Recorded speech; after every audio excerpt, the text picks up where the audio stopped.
Namaste, Suswagatam, and welcome to our Sunday edition of Words of Wisdom Gyan Ganga on our Virat Hindustan Sangam social media channels.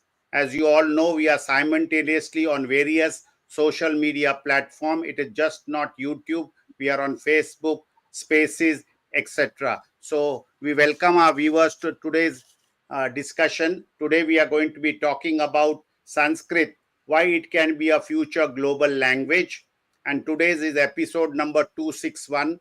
We thank our viewers and request them to subscribe and like our various broadcast, and telecast, which we do every Sunday. Today we have two guests along with Dr. Subramanian Swamy. Our first guest is S.Anantha Kalyana Krishnan. He is a retired IRS Assistant Commissioner of Customs, and he has been a 25 years activist of Sanskrit. He has conducted more than 70 spoken Sanskrit classes, and presently he is the Dakshin Kshetra Sampark Pramukh of Samskrita Bharati, which you know is a very famous Sangh organization promoting and making people talk and learn Sanskrit. We have another friend, young friend with us. He's an author of this well-known book, Sanskritam, Future Language of the World. He is Mr. Shamir A.H. Shamir presently lives in Bombay, but was born in Yadgir in Karnataka. He did his engineering in Bijapur. Then he did his further studies in NIT Surathkal near Mangalore, and also has studied in IIM Calcutta. He is now presently working as an investment banking firm, and he has no school learning in Sanskrit, but he took liking for Sanskrit in the year 2020 and has done extensive research, and this book is a culmination of his research and learning, and he has put it all in this book. So we welcome our two guests along with Dr. Swamy for the show. And with these words, you know that we have started a series of every Sunday where we highlight one of our ancient or in the freedom struggle, a hero who has done great jobs in history. So this time we are talking about Jayee Rajguru from Odisha. So we will have the video shortly, who are the many unsung heroes of our history. So we'll be having the video and then the slide on this great warrior from Odisha. Jayee Rajguru was born in 1739 in Birahari Krishnapur, Odisha. His real name was Jagannath Mohapatra Rajguru. He was a scholar of Sanskrit and Vedic texts. He became the Rajguru and chief minister of King Mukunda Deva II of Khurda. Jayee Rajguru was a fearless patriot who opposed British rule in Odisha. He refused to accept British control over the Jagannath temple and Khurda. The British demanded taxes and land control, but he firmly resisted. He organized the Paikas, the traditional warriors of Odisha, to fight the British. In 1804, he fortified Khurda fort and prepared for war. The British launched a massive attack using advanced weapons. Jayee Rajguru and his forces fought bravely against British troops. Despite their courage, the British overpowered Khurda and captured him. In December 1804, Jayee Rajguru was taken prisoner by the British. He was tortured in Medinipur and sentenced to a brutal execution. In 1806, he was tied to two opposite trees and torn apart. His sacrifice made him one of India's earliest freedom fighters. His bravery inspired later revolts, including the Paika Rebellion of 1817. Odisha observes November 6th as Jayee Rajguru Martyrdom Day. His courage and patriotism remain a symbol of resistance against colonial rule.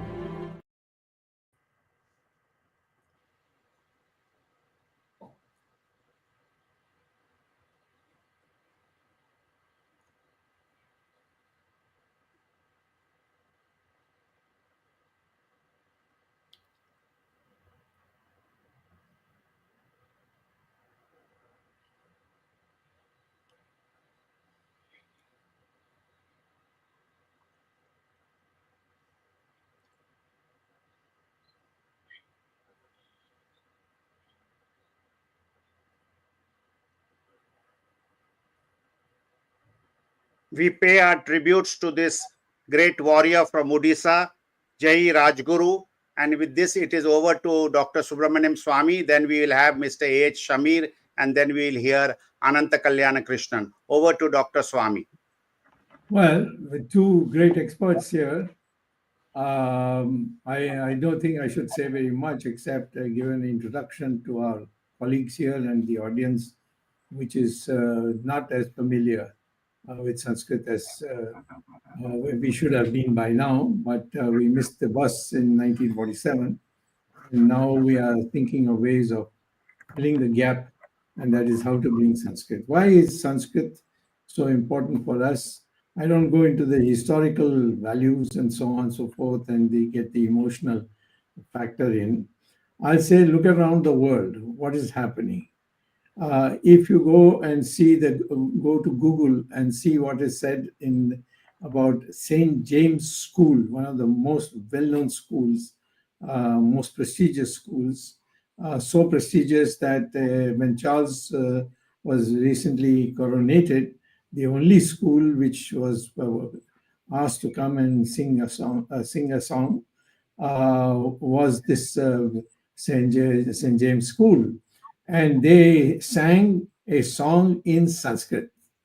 In that school, St. James School, Sanskrit is taught vigorously, and every morning the classes begin with a prayer in Sanskrit. And the principal was asked, why you being a Britisher, why are you so keen that Sanskrit should be taught? He said, according to me, if the Sanskrit slokas are recited by young students, then the brain development will be and the intelligence level will be much higher. And that is why I'm doing this. And that's there and available in Google. You don't have to take my word for it. So therefore, Sanskrit is now, we are discovering, is not as a language which Ramayana and Mahabharata was written, etc., etc. It's now a science language. In artificial intelligence, it is now widely held the view that over a period of time, the language of artificial intelligence would be in Sanskrit. Why? Because Sanskrit, there's no doubts about what one word says and one other word says. If supposing I say P-U-T, it is put. But if I write B-U-T, it is but. So, but in Sanskrit, you will have no such confusion. And therefore, Sanskrit is going to be getting increasingly this importance. In our country, we should have had learned Sanskrit from 1947. And in fact, when I was looking at the thing, the official language was stated to be in Article 343 of the Constitution, that our official language shall be in Hindi, in Devanagari script. Now, if they had said Sanskrit, I think the resistance would have been much less. But on the other hand, when you look at Article 351 of the Constitution, it says directive for the development of the Hindi language. And there they say that it should be to promote the Hindi language by developing it in such a way that the medium expression, takes more and more words of Sanskrit, and said by drawing whenever it is required or desirable to take the vocabulary primarily from Sanskrit. So all this business of the cinema Hindi and all that, it was not supposed to be part of the official Hindi. The Hindi which was to be done was to be taken up by us should be with Sanskrit vocabulary, and more words of Sanskrit should be brought in. Many years ago, when Karunanidhi was alive, one day he invited me for lunch. And although I was a papan, that is a derogatory word for a Brahmin, But Karunanidhi had some liking for me because of the emergency and all that, where I played a major role. So he called me, and then we were sitting and chatting with him. I told him, why are you opposing Sanskrit to be taught in schools here? He said, why, it is not, because it ain't got anything to do with our culture, it's something. But your name is Karunanidhi, that's Sanskrit, both words are Sanskrit. He said, oh, that my father gave that name, I am not responsible. I said, all right, if that is so, why have you called your symbol of your party as Chinnam? Because Chin is Sanskrit, and Chinnam comes from that word. He says, no, maybe somebody thought it was Tamil and so on. Then I said, all right, then why Udayan Suryan? Your symbol is rising sun. And what does it say? How does he say it in Tamil? Udayan Suryan. Surya's Uday is with an added in Tamil. So I did research on the Tamil language, and I came to the conclusion about 40% of the words, even today, is a derivative from Sanskrit. So Sanskrit, some other languages are much more. Malayalam has maybe 70, 80%. Bengali also has about 70, 80%. And, the fact of the matter is that as we go along, I find that more and more we have to rely on Sanskrit words for substituting the English words.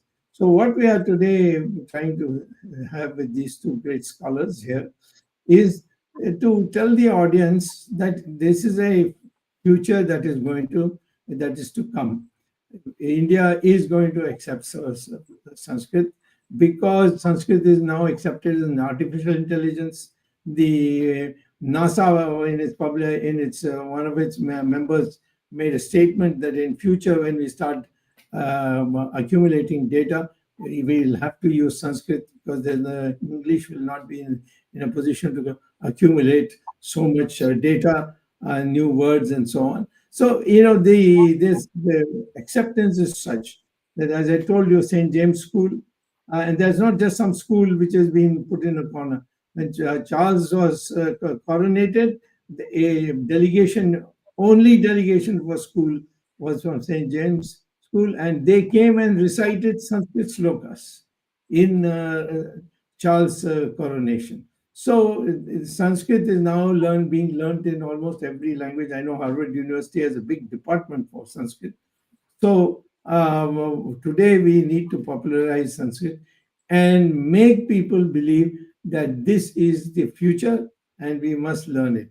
From that point of view, certain doubts and this fear that it's a very tough language, all this business has generated. So I would say our two speakers should advise us how shall we proceed to see that Sanskrit is finally become the official language of India.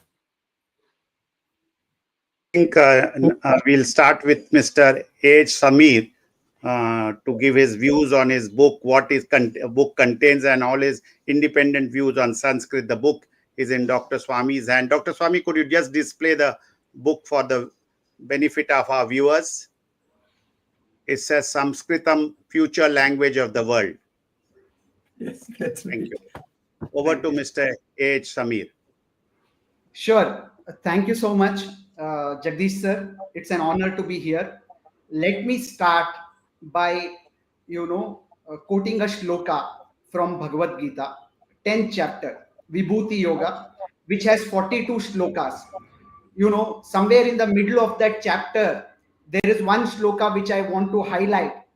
It says, Purodasam cha mukhyam mam vidhi partha bruhaspatim senaninam aham skanda sarasam asmi sagara. In this shloka, I want to focus on 1/4 part of it, which says senaninam aham skanda. Skanda is nothing but Subramania, and senaninam means general. The fighting spirit, the fighting warrior, the ultimate general of gods is Subramanya. So we have Dr. Subramanian Swami, I would like to believe that the Supreme Personality, a Supreme Godhead, has gifted him those divine qualities of relentless fighting for the causes.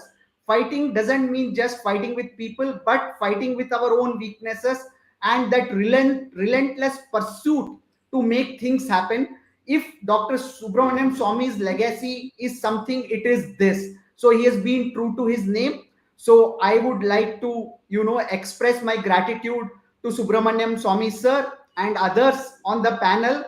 And we are truly inspired by you, sir, because at 85, you have done more than what most people can imagine. On a Sunday evening, you could as well be resting, but the fighter that you are here trying to fight your next battle of making Sanskrit, the global first language, not because it's ancient, not because it deserves to be, but because it is good for everyone in the world to use this language.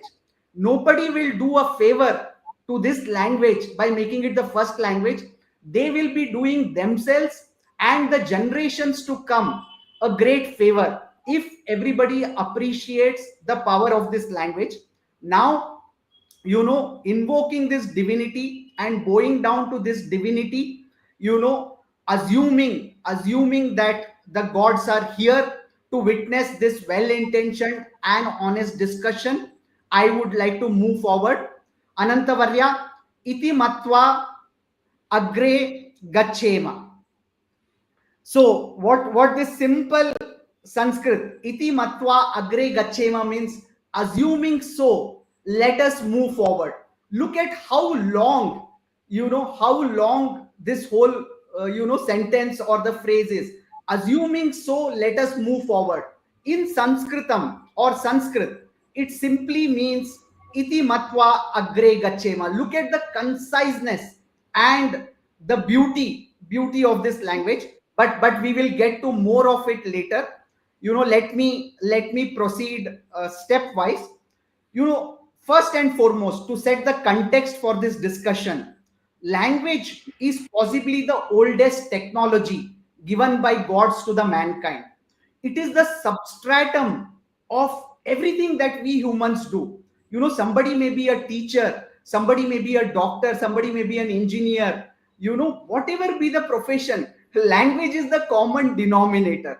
It's a very powerful substratum for everything that we do. So as humans in corporate world or elsewhere, even if we find 5% efficiency, we go with all the power at our disposal to realize that efficiency. But the whole world is getting educated by using English as the medium, whether they study medicine, engineering, whatever. Have we paused and wondered if the same knowledge I were to grasp in another language, could it have been more efficient? Will my ability to observe knowledge, store it, retrieve it, will it be more efficient? We upgrade our softwares, we upgrade our operating system so frequently, but language is something that we use day in and day out, and it's a great driver of efficiency.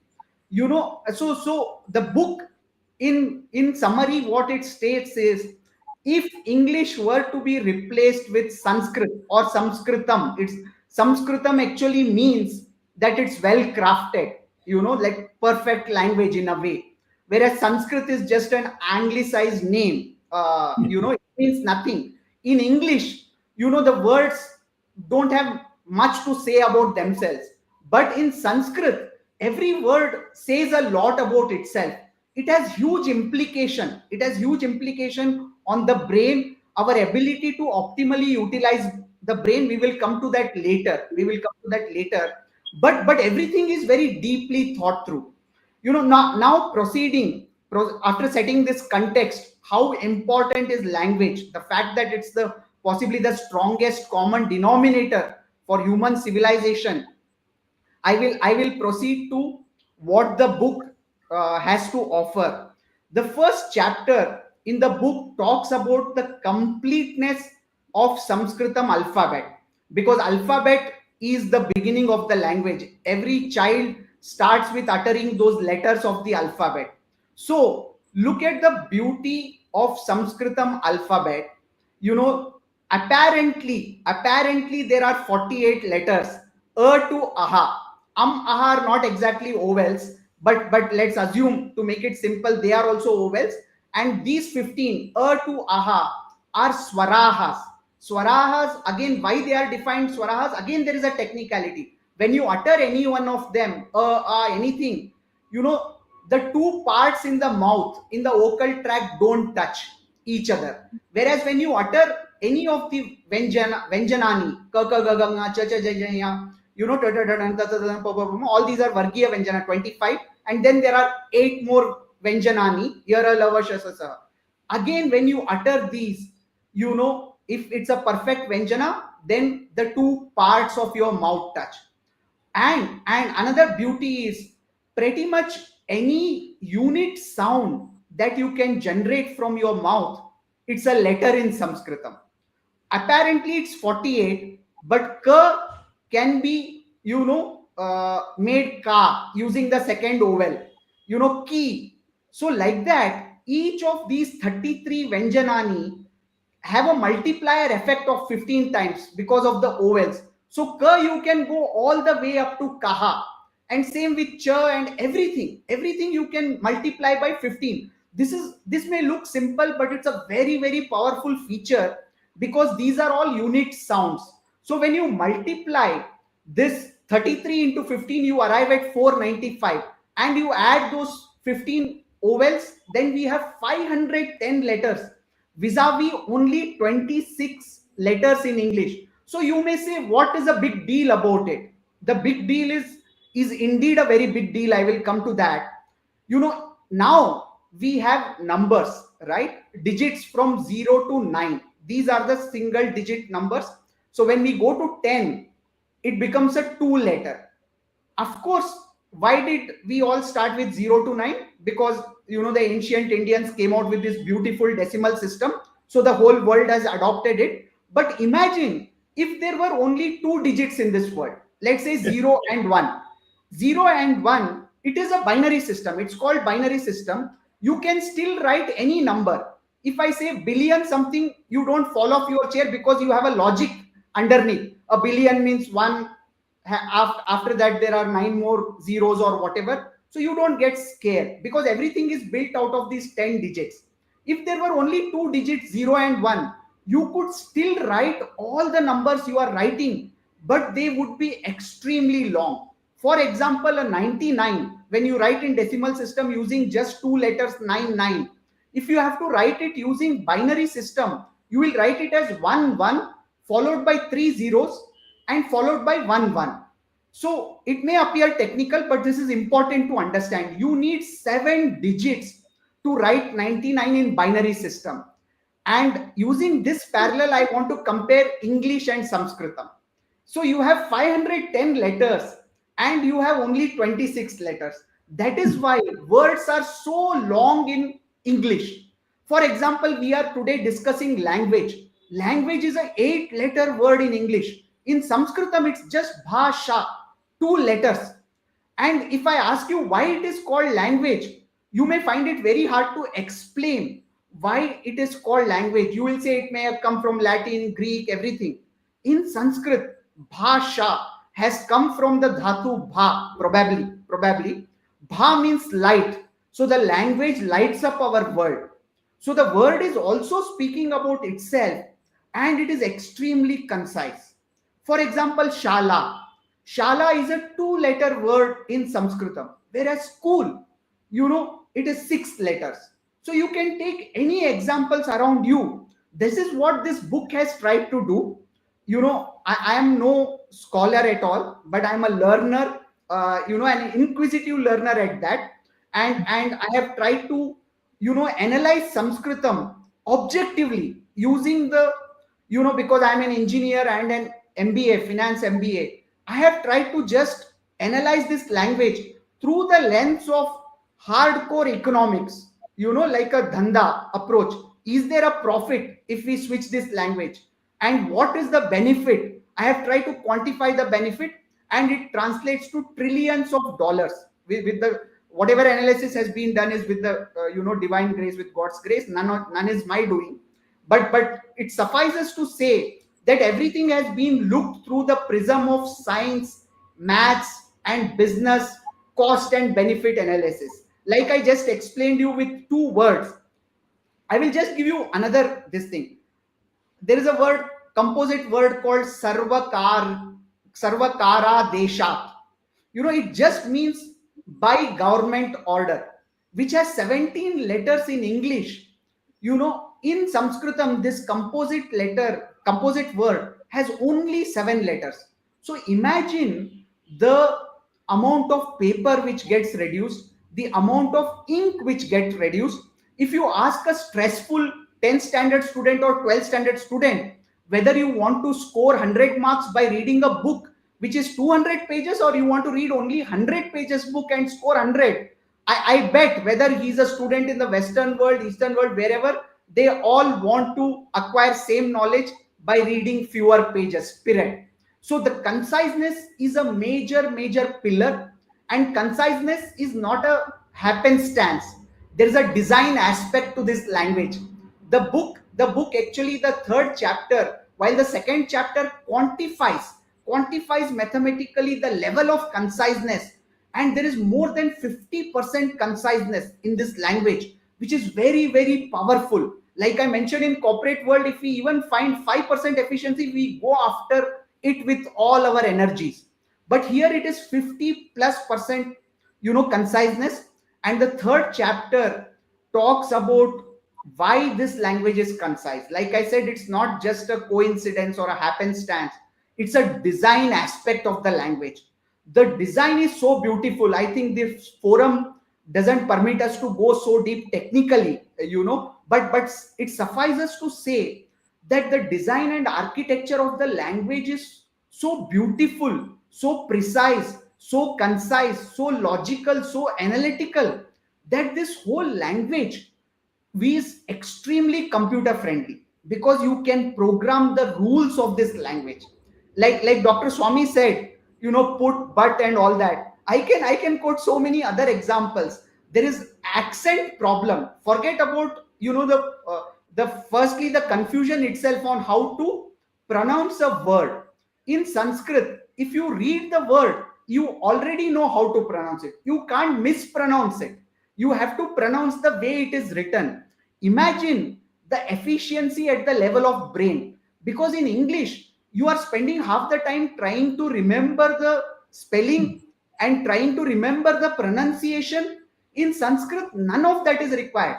Lot of my medical friends, doctors, when they were reading medicine, the spellings used to be so long, the words used to be so long. So there is lot of release of cortisol happening in your brain. It's creating stress, and stress actually reduces the barrier for all the diseases. All the more so for mental diseases like Parkinson, Alzheimer. The book talks about it.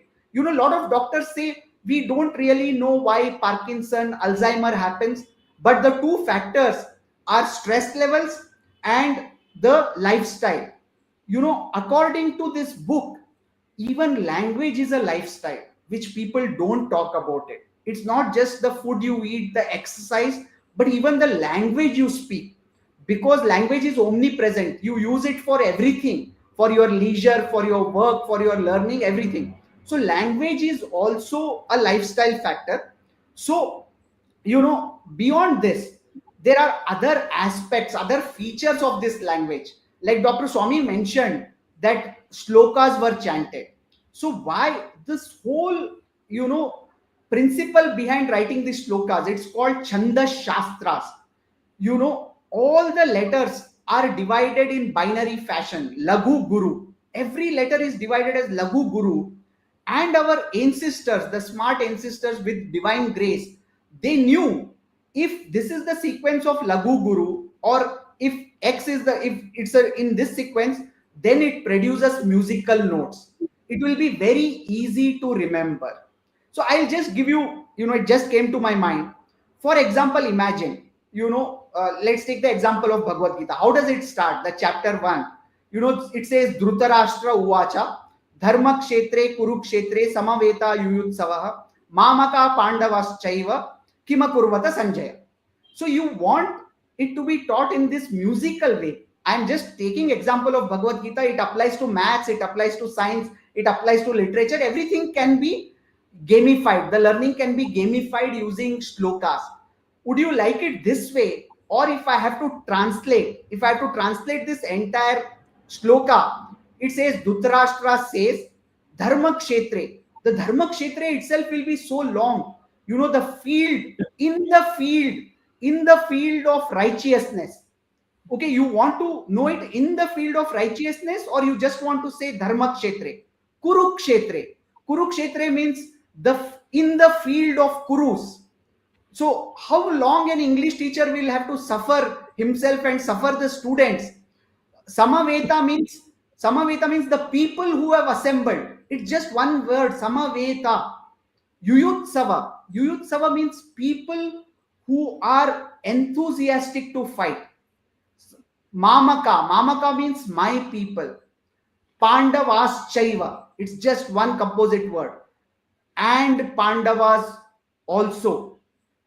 Kimakurvata Sanjaya. What are they doing, Sanjaya? So imagine a teacher walking into a class and explaining this shloka. How much stressful and how many words he has to use and how complicated the explanation will be. Whereas this shloka is so musical. It is releasing happiness hormones in your mind when you are learning. So it is very good mentally. It is very good for your time. It saves lot of time, and these letters of the alphabet or something which come naturally to us because it's produced. When a child is born anywhere in the world, he will say E. He will not say A, B, F, G. These are the basic letters. So I, apart from poetic meters, so I talked about 48 letters and 510 letters. So if we have 48 is the consonants and it translates to 510 letters, whereas in English it's 26 letters. So if we have to arrive at 3-letter words in English using permutation combination theory, 26 3C3, then it results in 15,600 words, 3-letter words where the letter is not repeated. If I do it for 510 letters which are there in Sanskritam, it leads to 13.2 crore words. 3-letter words, 13.2 crore. But of course, lot of it don't get used. Just the way in English, one of the words can be ABC, but it's not a word. Similarly in Sanskritam, but it gives the scale of comparison, vastness of the language. That's why for any object, you have multiple names. For example, sun. There is only one name, sun, sun, probably in English. In Sanskritam, there are more than 100 names for Surya. And each of those names are properties. When you chant those names, you also know the properties of the sun. For example, one of the words is Rutukarta, means he is a creator of season. Anshuman means the rays. He is full of rays. So if you just chant the 100 names of sun, God, because the world is driven by him, then you also know the properties of sun. And when you know properties, you can innovate. You are knowledgeable. You can build on that knowledge. You can innovate. So I think I have taken more than the permissible time. Over to Ananta Varya, Bhavantah Vadantu, Jagdish Varya, please.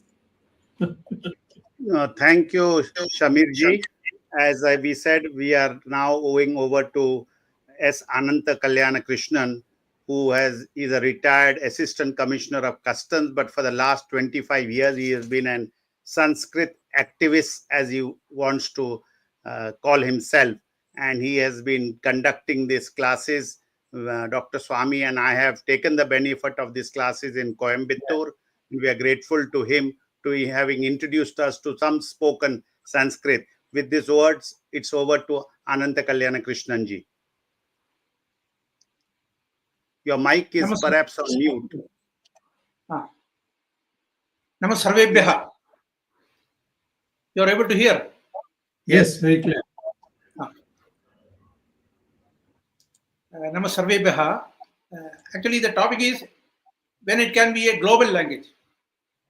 Before it is a global language, now the need of the hour is that it should become the national language.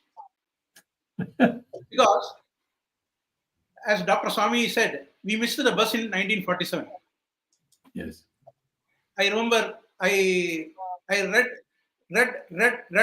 reread the speeches of Sri Lakshmikant Maitra and also the deliberation by other scholars in the Constituent Assembly. If the listeners have time, you please go to Google and search for the speeches of Lakshmikant Maitra. And there is another wonderful person, Dr. Naziruddin Ahmad.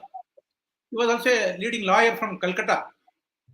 And he quoted elaborately from world scholars how great Sanskrit is.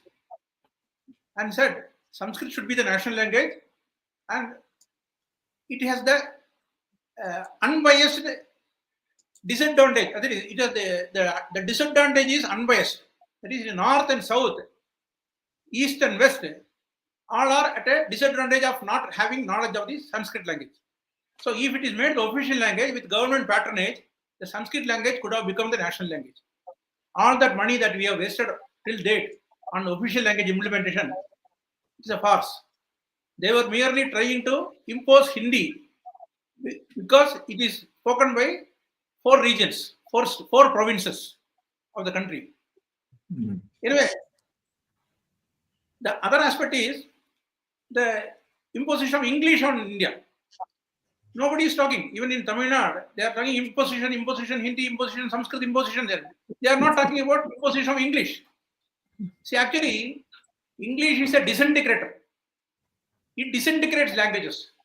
Because of English, more than 1,000 languages in the European and the American Peninsula area, it has lost because of the invasion of the English. The same is happening for India also. So we must keep English at the doorstep because the subjects that we study are in English that has been imposed on us. 250 years back, all this knowledge system was in Sanskrit. Metallurgy, chemistry, mathematics, everything was, all the texts were available in Sanskrit. It was being taught in Sanskrit. All the Indian scientists, they were learning it only in Sanskrit. But by the imposition of English, that system was gone. The Gurukula system was abolished and the school education system was brought. Then to cut at the basic root, because Sanskrit is the foundation of our culture. See, our country is under attack. We do not know. Many of the people do not realize. We think somebody is attacking you from the border of the country. That is only attack. That is not the case. Now the military, the army, they are all there in the border. So now that type of an external aggression, physical aggression cannot take place. But cultural aggression that has been continuing with intensity, added vigor, with a lot of funds. So first what they want is, they want to cut at the root of our culture. So to cut at the root of our culture, they want to banish Sanskrit. And our government, they fell a prey into their hands. They were trying to teach Sanskrit through English. You ask a question in Sanskrit, the student will write the answer in English, he will be given full marks. So many students took Sanskrit as a subject in the school because it is a high scoring mark. See, they will say, what is the question? What was the advice given by Rama to Bharata? That is the question. Ramasya Upadeshaha kim asit? Tada, they will say, what Rama's advice? They will write the Rama advice Bharata like this, write in English, and they will get full marks. As a result, those people who studied Sanskrit, they cannot write a sentence. Unfortunate thing is that many of the professors in colleges who are teaching in Sanskrit, they also do not know to write correct Sanskrit. Dosha Rahita Sanskritam. They are not able to. So it is because of this background that Samskrita Bharati ventured that we must teach Sanskrit to the people just as a child learns its mother tongue. In the house, the father and the mother speaks to the child. No grammar rule is explained. They just talk. Listening to their talk, the child also picks up the conversation. So this is the basis of the Samskrita Bharati's conversation classes. We invite people for 10 days. The only condition on your part is that you come for all the 10 days. And I must tell before everybody that Dr. Swamy was very punctual in the class. For all the 10 days, Dr. Swamy sat through with rapt attention. He switched off his mobile phone. See, that's an international personality who gets so many calls. He simply switched off his cell phone and he sat with rapt attention in the 10 days class. It was a great thing. And it is a revelation for me. And today he is a great supporter, ardent supporter of Sanskrit, having studied the language himself. So first-hand experience, he is not a hypocrite. He learned Sanskrit and he is propagating Sanskrit. So all the public personalities in India, they must all learn Sanskrit. At least they must taste it. They must have a taste of that. And so that you can all come for support. Then unitedly we will take forward this movement. And with great comfort, we can implement this language to everybody. Because I can assure you, see, I myself, I never studied Sanskrit in school or college. One of my friends, he invited me and told, "Arey, you come and learn Sanskrit." I told, "How can Sanskrit? It's such a vast subject, it's an ocean. Arey, you come, there is no fees, it is free. You come, only thing is you have to come for 10 days. So I went for the class, 10 days I sat, then unknowing to me, Sanskrit was coming out of my mouth. He was asking question, I was answering. And this conversation went on. After 10 days, I attended the further classes. Then I attended the trainer session. I became a teacher. Then I conducted so many classes. So that my Sanskrit became fluent. Even now, I am in the learning process only. I am not a scholar. But as you said, I am a Sanskrit activist. I am I decided that I must dedicate my life for propagation of Sanskrit and also to dispel the misconception in the mind of many people, especially people in Tamil Nadu. The people in Tamil Nadu, they want to learn Sanskrit. But a set of politicians, they don't want people to learn Sanskrit. So they want to prevent that. So I used to tell them, the Sanskrit was remaining in Tamil Nadu for thousands of years, along with Tamil. It coexisted. There was no danger for Tamil. Similarly, there was no danger for any of the regional languages in India, Kannada, Telugu, Malayalam, Bengali, any language for that matter. There was no threat. The language survived along with Sanskrit because Sanskrit was there in all the languages. So it was a catalyst. Sanskrit was being used by all the languages. So why the fear? But now, after the coming of some English language into the lifestyle, see, you keep the English at the doorstep. You learn in mathematics, you learn chemistry, you learn physics. But why do you drag English into your house? You talk each other in Sanskrit, in English. People think it is fashionable. You make your children call you mummy, daddy, happy birthday, and all these types of. So that is an attempt to change the cultural lifestyle of India. So you forget your roots. Your roots get cut, and like other cultures that in the world which was destroyed, the Greek culture, the Persian culture, all the cultures that was destroyed by the advent of Western civilization, the same thing is being attempted in India. One example I will tell you. See, Ayurveda. See, Ayurveda, the root, the text, basic texts are all in Sanskrit. And all the texts are still very much available in now. But still, our government is teaching Ayurveda in colleges through English books. Then the basic texts are very much, and I had an opportunity to go through some of the English texts being taught in university, Ayurveda colleges. And some of the translation of Charaka's slokas are ridiculous. It is absurd. But this is how they are teaching. And the students cannot, as Samir said, the chandas. See, the slokas are created in chandas, they call it meter. But most of the slokas in the common text are all in Anushtup chanda. That is 8 letter. As we have it in Bhagavad Gita, we have it in Bhagavatam and all. So Anushtup chanda is the easiest among the chandas. It can be easily learned by heart. So the Ayurveda text, most of the slokas in Anushtup chandas. So previously, the students used to learn all the slokas. So 15 years it used to take for a person to become a seasoned Ayurvedic physician. At the age of 8, at the age of 10, he will enroll with the Gurukula and within 12 to 15 years, he will come out successful. He would have learned all the slokas by heart. So any ailment, you go to the doctor, he will immediately refer to that text and he will immediately quote the entire words and tell you that this is the reason. So this is the problem. And they used to cure you. They used to give you a prescription. But today, none of the Ayurvedic doctors are able to do it. In colleges, they are simply teaching. I think a lot of money is being wasted on Ayurveda. It should be because, and they have connected it with the NEET exam. People who fail in who come in the lower rung of the NEET examination, higher rung they go up to MBBS, lower rung they come to Ayurveda. So they are in Ayurveda college, not out of their option. See, whereas previously, a person who wanted to pursue Ayurveda, he used to aspire for it. So he will prepare himself basically by learning Sanskrit grammar and other things. Then he will join with an Ayurvedic physician as a student and learn. That is how Ayurveda should have been taught. Unfortunate situation. This is the same case with many of the sciences. So we in Samskrita Bharati, we are encouraging people to learn Sanskrit as conversation. From conversation onwards, you go to the next stage of grammar, and after the grammar is taught, then you can choose the field you want to go. You want to go for Nyaya Shastra or Vyakarana or even for Vedanta or any field for that matter. Ayurveda, Yoga, Vastu Shastra. So many fields are there open. You can take to that field. This is how we are proceeding, and we are getting great response, especially in Tamil Nadu.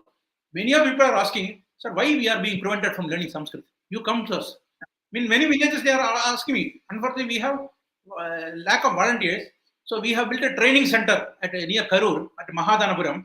100 people can stay there. Bhashyam Samskrita Shikshana Kendram. So you can come and stay there and learn Sanskrit. And similarly, in New Delhi and Varanasi also, we have 2 learning centers where also we have 15 days courses every month. It starts on 1st, ends on 15th. Another class starts on 16th, it ends on 30th. So we have 2 such centers in Varanasi and New Delhi, where also we are having this facility. So people can come and learn. But if people, all the public personalities, if they extend their hand, and we have more such training centers all over India, and all volunteers, you must volunteer yourself to spread Sanskrit, because spreading Sanskrit is actually you are fighting a war. You are a soldier. You are fighting a war, cultural war. The country is being attacked. So we are fighting that. We are resisting that. You must learn the history of Ben Yehudim of Israel. That is, the Jews were all widely spread all over the world. They were scattered. To unite them, he started spreading the language, the Hebrew language. He started teaching them. He said only the language can unite us. And he conducted a lot of classes against opposition from his own community. They said Hebrew is a divine language. You should not use it for common usages like bathroom, toilet, and all these things. You should not use these words. But he was unmoved. He spread it, and as a result, all the people got united, and the nation of Israel was created. And the university in Israel, that has produced more than 43 Nobel laureates. It is through Hebrew medium that they were teaching all the subjects. So that's a great lesson, eye-opener for us. Even now, it is not too late for us. Even though we missed the bus in 1947, we can still do that if only all people come together. And Samskrita Bharati is very much willing. Our volunteers are there all over India. And I ask people to join our classes.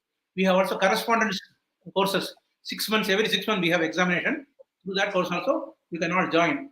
So with these words, I again hand over the mic back to Jagdish Shetty. Yeah, thank you, Anantha Kalyana Krishnan ji. Shamir ji, yes, you want to make some point. With your permission, I just want to make 2 points very quickly. First and foremost, that the world at large, all the countries have signed a document at the level of UN. They have recognized the 17 goals. They are called SDGs, Sustainable Development Goals. The whole world has converged, saying that these are the biggest problems, so we have to solve them. So this book mentions in one of the chapters, I thought it's an important point which I failed to highlight earlier. 11 out of these 17 SDGs, Sustainable Development Goals, get a huge boost if we use Sanskritam instead of English. So it is for the good of the world. World is one family. So what is good for us could be good for everybody in the world. So this language is relevant to everybody in the world. And secondly, another chapter in this book shows the commonality of Sanskrit with so many diverse language like Russian, Arabic, European languages, of course. So Yes. this is indeed a link language. So people speaking any language, they can learn this language because they will say that there are so many commonalities of my language with this language. But it's not true with English. So these are two powerful reasons why world should take a very serious look at it, because there are efficiencies and many other things that we have discussed. One more point I wanted to highlight is that, as you said, Sanskrit is a refined language, and even the words, the Sanskrit language has never undergone any change. For example, the English or Tamil that was spoken or written some 200, 300 years back, today that is not the form of language. The language style keeps changing. Whereas in Sanskrit, the words used in Bhagavad Gita, it can be used even today. As you Right. want, you do. So like that, the Sanskrit, or even in Kavyas of Kalidasa, or even the Mahabharata, there are a lot of conversations. All those conversations can be used even today also, those words. So the language never undergoes any change. That is the greatness of Sanskrit. The letters are called akshara, which means they are immutable. They will stay the same, just like numbers. It doesn't change with time. Yeah. Arvind, you have some comments or questions? Then we'll go to Ramesh ji. You are muted, Arvind. Arvind, you are muted. In the part of the comment, I would first like to underline what Mr. Anantha Kalyana Krishnan has said. If you compare the history of India and Israel, there are a lot of similarities. And similarly, if you can compare the history of Sanskrit and Hebrew, there are a lot of similarities. Hebrew was an old language like Sanskrit. Hebrew was killed over a period of time by different types of people. Israel has multiplicity of languages and dialect like India has. Israel has 35 different languages and dialects. India has more. Similarity is 1947 we got freedom. Israel was founded in 1948. And in one stroke, we have been debating and the controversial three-language formula. Israel also had three-language formula: Arabic, English, and Hebrew. And in one stroke, after 1948, Hebrew was made a national language. And I would repeat what Dr. Swamy said in the beginning of this program, that in 1947 we had the opportunity to adopt Sanskrit as the language. And our scholars also mentioned the debate in the Constituent Assembly. But somehow, even if we have missed the bus, there is still an opportunity. I think the book written by Mr. Samir H, and the way he has described it, every Indian who loves India or Indian culture or Sanskrit should read such a book and commit himself or herself to the cause of the Sanskrit, unless we have a unifying language like Sanskrit, like Hebrew did in Israel. Our India will still continue to be divided, and I think we have opportunity. And a leader like Dr. Subramanian Swami, I have seen last at least 40-45 years, he has been advocating the cause of Sanskrit.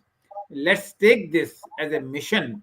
And हम हिंदी में कहें तो हम एक संकल्प लें कि हम संस्कृत को आम बोलचाल की भाषा, we will make the link language in India Sanskrit, and then only the country can be unified. These are my comments, but our two scholars have really wonderful presentation, and they have made everything they have said including what Dr. Swami said in the introduction part. Everybody who is listening to this program today will get an impression and carry the home this message that if India can be united through language and culture, it is the Sanskrit language which can unite the country, and let's work for it. Thank you, Arvind. Rameshji, what are your views? And if you have any questions, you are also from Swagatam to both beautiful of you. background. Swagatam to both of you. I mean, both of them have explained to us, the greatness of the Sanskrit. I have been fortunate enough to learn it for at least in my school for 9 years, and then continued to study it a little bit. I'm at least fluent in reading and writing, but I don't think I can speak. So I'm going to take Dr. Mr. Krishnan's advice and say, okay, let me join and learn to speak also. I can understand a lot of those things because I've learned it on a Likita Pata, not in, I have not spoken it. So I think it'll be very useful for me to learn that too. I've always, wanted to do it, and you always procrastinate doing it. But thank you, and I'm going to see and I said 10 days. Okay, I'm going to commit myself to that and start learning it and get this thing done. Dr. Swami, as you know, Paramacharya has told many times about the greatness of Sanskrit, and there is not enough time to say what. There was one very specific, since we spoke about Hebrew, there is one specific anecdote that there were scholars from Hebrew, some Italian, and 3 or 4 scholars, and they were looking for the oldest language in the world. So one of them said, no, Hebrew is the oldest in the Occidental, but we don't know if it is Tamil or Sanskritam in India. So Paramacharya said, okay, both have only one root, which is Veda. So then he goes back and he teaches them a little bit. He says it picks up a Rig Veda, and obviously written in Devanagari or Sanskritam. And those scholars are stunned to say, like what Samir said, there is only a small difference in alphabetical. Okay, so somebody says, I'll just paraphrase that one word. The translator said that Paramacharya is telling to that Hebrew guy. Paramacharya, he's speaking to the Hebrew guy, saying Paramacharya is saying that what you just said in Hebrew and what Paramacharya said are verbatically correct. So Paramacharya says it's not verbatically correct, alphabetically correct. So this Akshara, he brings how the importance of Akshara. He just says there is only a slight variation. Like in Bengali, we say, they use Bha for Va. So in Kannada and Tamil also there's a difference. But it is just only those alphabetically same. But the meaning is the same. That they were stunned. So the vastness of this language and the depth is so huge. It's just that as Indians, we forget as to how great this language is. And as you began your conversation, the conciseness of this language, what you can say. And then very famous book that everybody knows called Vedic Mathematics. In 2 lines, he defines the value of pi up to a few hundred decimals, just 2 lines. Here, for us to define pi up to a few hundred, we have to write in a whole page of the value of pi alone in mathematics. So that beauty, we don't value what the beauty we have in our hand, or the diamond that we have in our hand. We have no value for it, and we always look for what the diamond which is outside. We have some uneducated politicians thinking that we should learn only Tamil and English or Tamil and French. Sadly, in Tamil Nadu, but the guy who's running Tamil Nadu can't speak anything more than Tamil. So that is a different issue. But we just discussed this last week, Dr. Swami, and what happens in Tamil Nadu. But at the end and again, you insisted that the link language should be Sanskrit, because words have, for most of the language, almost every language in India is borrowed from Sanskritam. So I think it is a very important thing that it is not as though immediately people are going to jump, so why should I learn Sanskritam? It is a Papan language or a Brahmin language. It is not so. It is not the case. Once you learn it, it is very easy to converse easily with others. It is just that they have the mental apprehension or a block saying that it is a Brahminical language, it is not the case. Vedam is different. They think that I don't know what book he's asking for. I don't know which book, but anyway, essentially, Dr. Swami, I said the link language should be Sanskritam, and there's nothing more left to it. And it's a very good anecdote that when Krishnanji talked about how Hebrew after Israel was formed, Hebrew was made important. I don't know what happened now. Okay, that's it, Jagdishji. It's now up to you. I don't know. Okay. Does the Mr. Anantha Krishnan or Mr. Shamir have anything to comment before our friend Arvind Chaturvedi will wind up the show? No, I only urge everybody to take time and learn Sanskrit, and we will unify the nation. Our nation will become stronger with Sanskrit. Jayee to Sanskritam, Jayee to Bharatam. Ketaki Acharya, the name of the book itself is called Vedic Mathematics.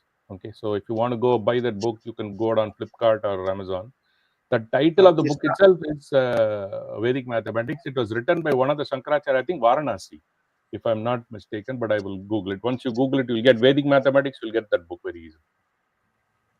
Anantha Kalyana Krishnanji, I just want you to tell if there is a website by which through they can contact your network, because you are spread all over the country in states and many cities.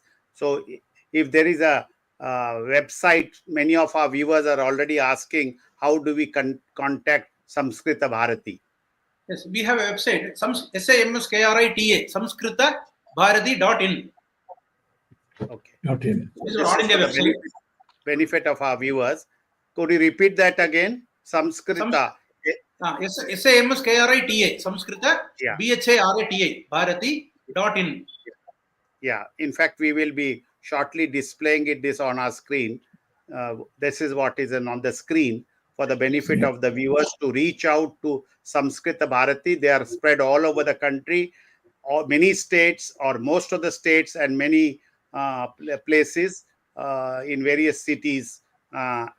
So this is for the benefit of our viewers. The thing is on your screen. I have one small question before Arvind winds up to Shamir ji. Yeah.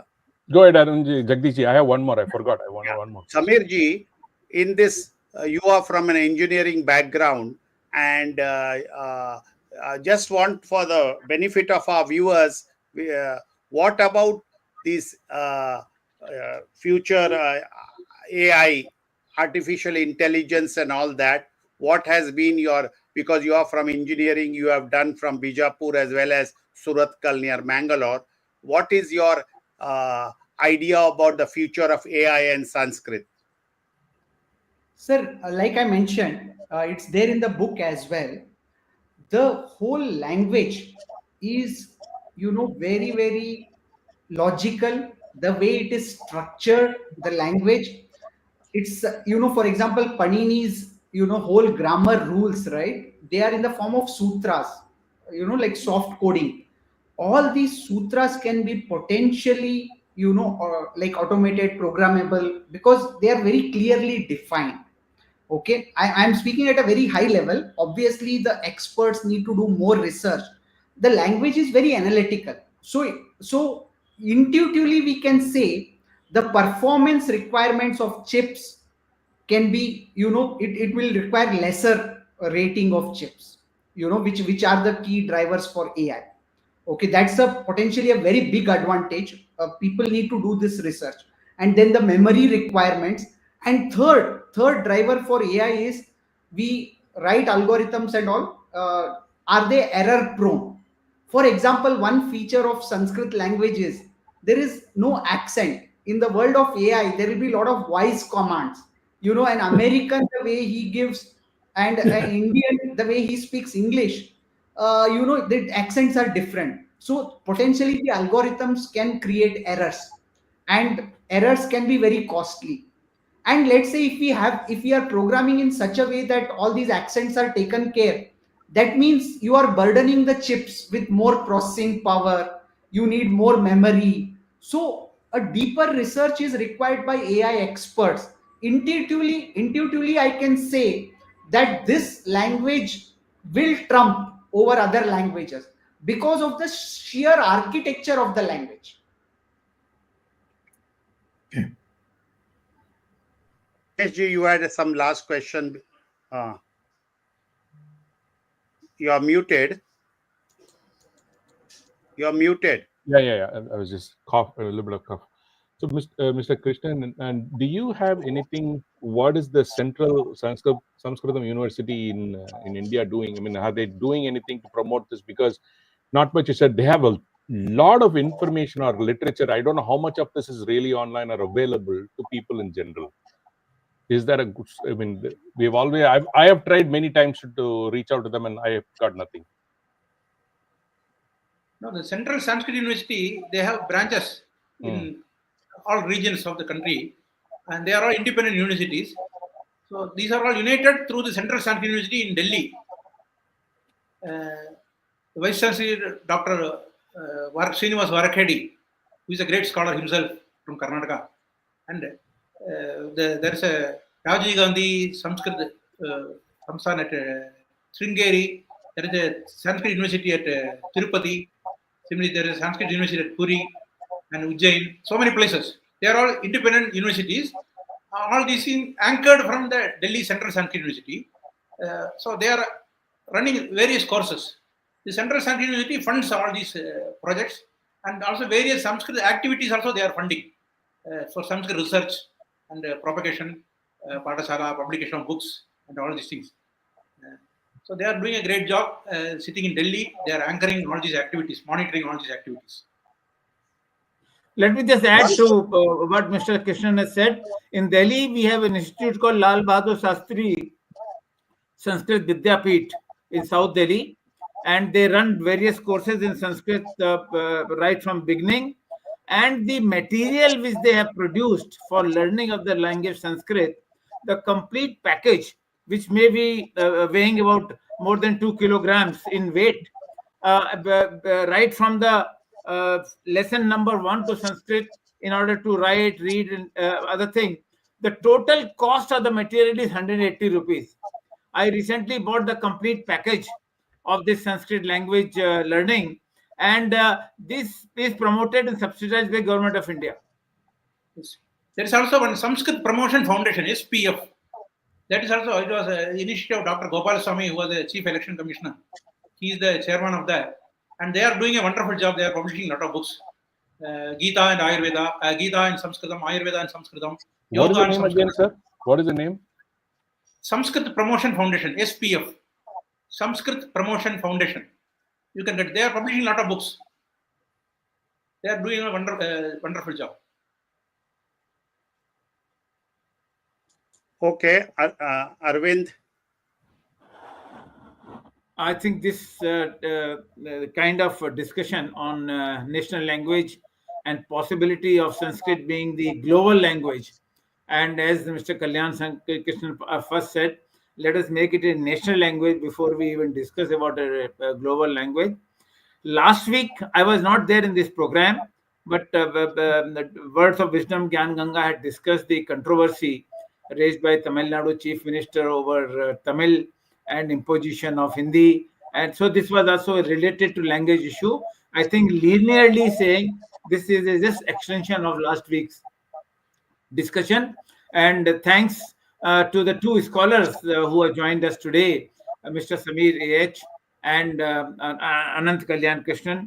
Both of them have added so much rich knowledge to the knowledge we already had. As I said earlier in this program, that Dr. Swami has been propagating this cause of Sanskrit for last 45-50 years. And he is the only champion in this language who, undeterred, has been continuing this crusade for Sanskrit. And I'm glad now there are many takers, and this kind of discussion will also further encourage people to learn about Sanskrit. Sanskrit is called Deva Bhasha, languages of the God, and it is not a crusade. It is Dharma. It is not crusade.